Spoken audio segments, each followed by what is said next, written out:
Hello les amis, j'espère que vous allez bien.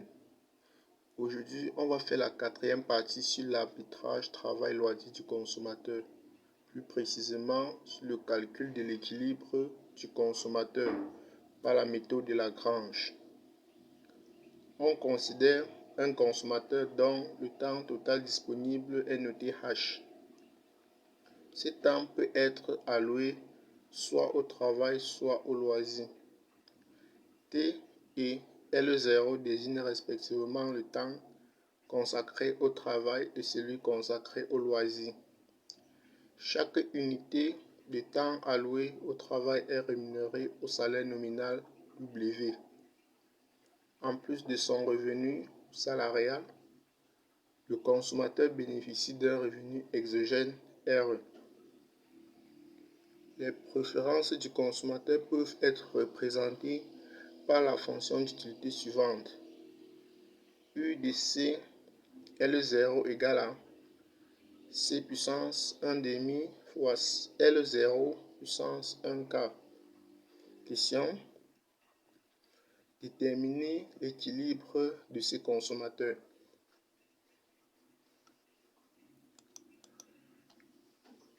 Okay. Déterminons l'équilibre de ces consommateurs. On va commencer par le programme. Donc ça c'est le programme du consommateur. On maximise la fonction d'utilité sous contrainte de la contrainte budgétaire. On a déjà fait une vidéo sur cette contrainte budgétaire, sur la détermination de la contrainte budgétaire. Je vous mettrai le lien dans la description pour ceux qui n'ont pas encore regardé. Après, on va écrire le Lagrangean.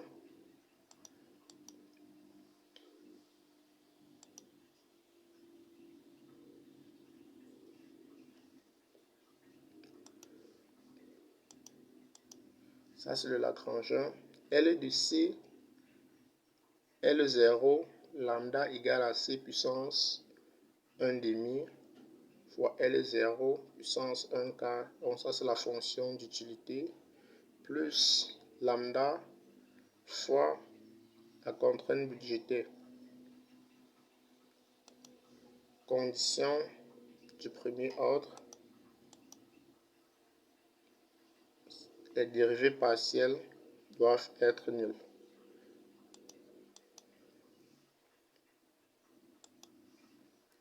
Donc on va dériver Lagrangean par rapport à C, dériver par rapport à L0, puis dériver par rapport à lambda. Ces dérivées doivent être nulles.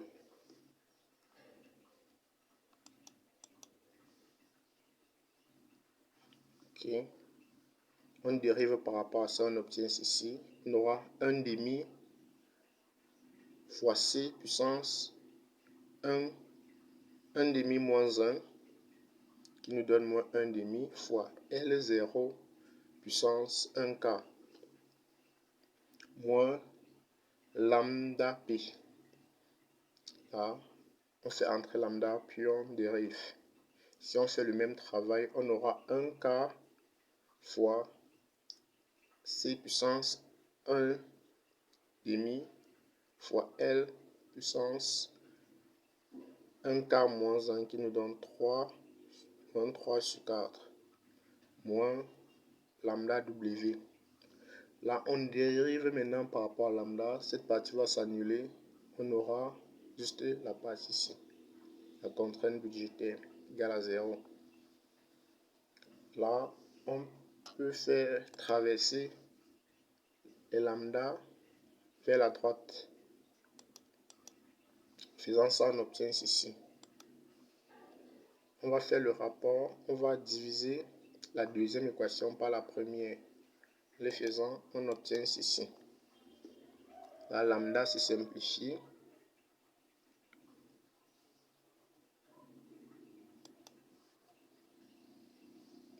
Et on aura ceci.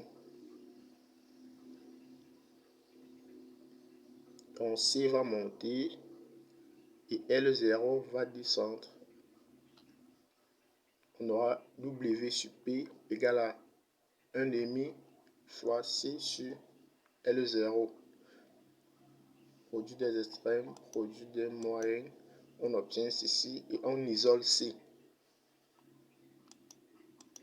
C nous donne 2 WL0 sur P. On va remplacer C dans cette équation dans la contrainte budgétée par son expression.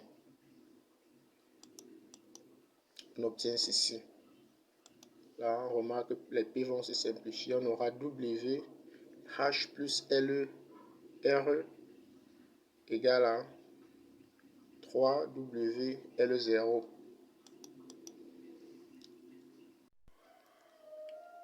Là, on peut déterminer L0. L0 égale à W H plus R sur 3 W. Ça, c'est la fonction de demande de loisir du consommateur. On va déterminer C. On va remplacer L0 dans cette expression, dans C. Là, nous obtenons cette expression. C égale à 2 W facteur de WH plus L plus R sur 3 W. Ceci divisé par P. Là, on va simplifier les W. On obtient ceci. On simplifie, on fait la première fraction fois l'inverse de la deuxième. Donc ça, c'est l'expression de C, la fonction de demande du bien. Là, on va déterminer T. T égale à H moins L0. À partir de là, on va remplacer L0 par son expression. T égale à H moins L0.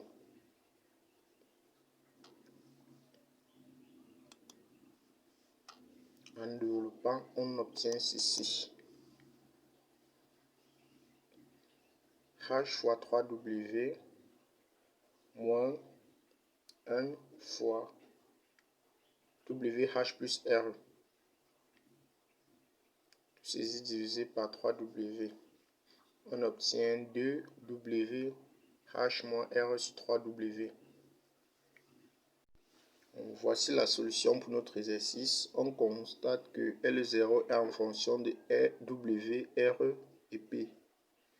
C est aussi en fonction de W, R et P. T également. Merci pour votre attention. N'oubliez pas de vous abonner et d'activer la cloche de notification pour être notifié dès que je publierai les prochaines vidéos. Ciao.